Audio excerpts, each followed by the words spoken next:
По возвращении в Ингушетию глава проверил ход реконструкции федеральной автодороги М-29. Так, проектом предусмотрено расширение проезжей части до 4 полос.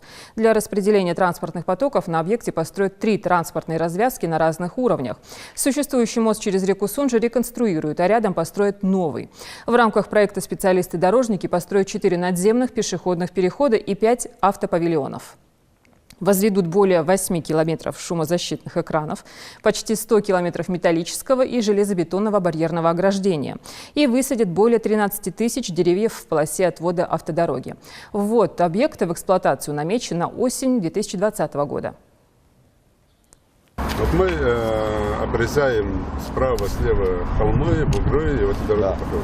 Но в Ставрополе везде я видел, как потом это все красиво будет делаться, камни вкладываются, там маты ложатся и красиво, хорошо. Это было супер хорошо смотрел. Договорились? Хорошо тогда. Все, у тебя по графику идет, все нормально? Нормально. Проблемы есть?